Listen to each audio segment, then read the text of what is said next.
Salut à toutes et à tous. Palomar 5, qu'on appellera PAL 5, est un amas globulaire découvert en 1950. Il se trouve à une distance d'environ 80 000 années-lumière et fait partie donc des 150 amas globulaires qui gravitent autour de la Voie lactée. Il est âgé de plus de 10 milliards d'années, comme la plupart des autres amas globulaires. Mais il est environ 10 fois moins massif et 5 fois plus étendu qu'un amas globulaire typique. Et il est en train de se dissoudre.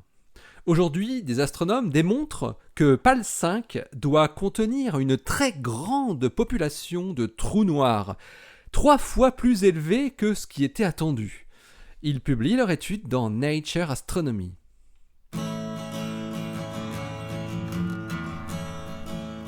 Astronomie, astrophysique, cosmologie, astroparticules. Ça se passe là-haut, par Eric Simon.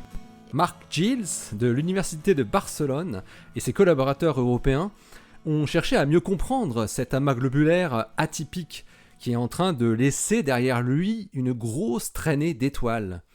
PAL 5 est non seulement très étendu en surface, plus de 65 années-lumière de rayon, mais il est littéralement en train de se disloquer en perdant de nombreuses étoiles.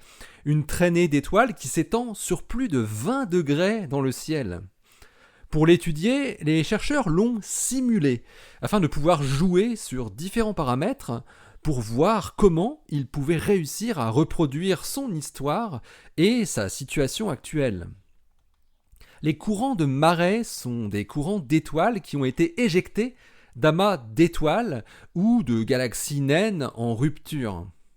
Ces dernières années, près de 30 courants ont été découverts dans le halo de la Voie lactée.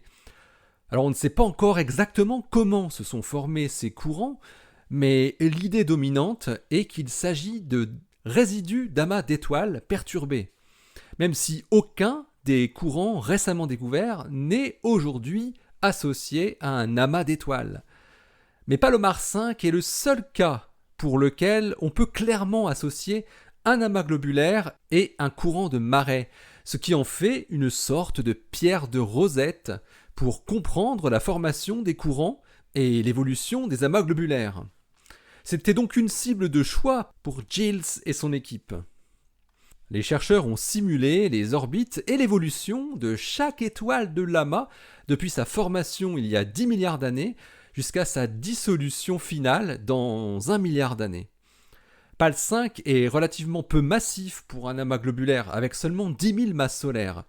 Et il montre une densité parmi les plus faibles de tous les amas globulaires qui entourent la Voie lactée, 0,1 masse solaire par parsec cube. Il s'agit d'une densité qui est comparable à la densité stellaire de la région qui entoure le Soleil dans le disque galactique. Il a été découvert par Walter Baade au milieu du siècle dernier uniquement parce qu'il se trouvait en dehors du disque galactique. On sait qu'une faible densité facilite l'apparition d'un dépouillement par effet de marée gravitationnelle et l'apparition de queues de marée. Mais PAL 5 a-t-il toujours été peu dense ? Pour tenter de répondre à cette question, les chercheurs ont fait varier les propriétés initiales de l'amas jusqu'à ce qu'ils trouvent une bonne correspondance avec les observations du courant et de l'amas actuel.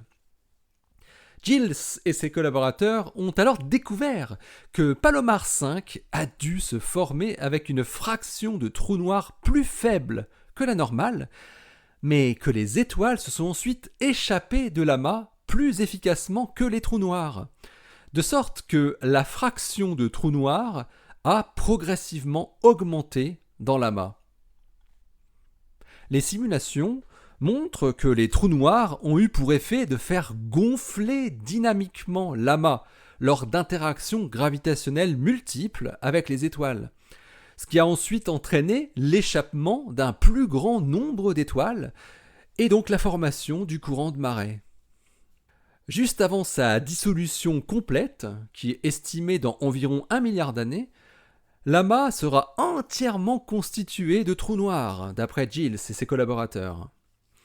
Aujourd'hui, le nombre de trous noirs dans PAL 5 est environ 3 fois plus élevé que ce qui est attendu d'après le nombre d'étoiles présentes dans l'amas.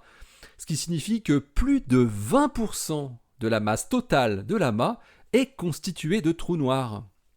2000 masses solaires de trous noirs stellaires.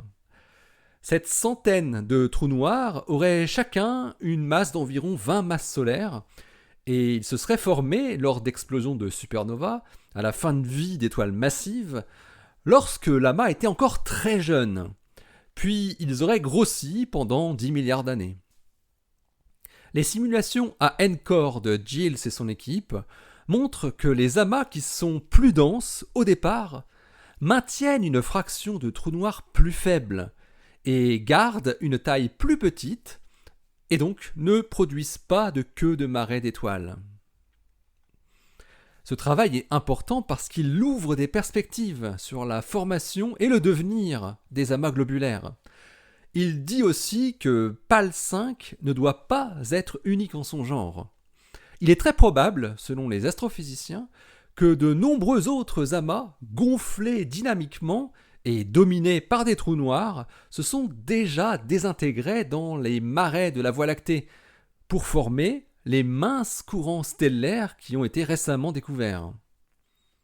La présence d'une grande population de trous noirs peut donc être commune à tous les amas qui ont formé des courants d'étoiles.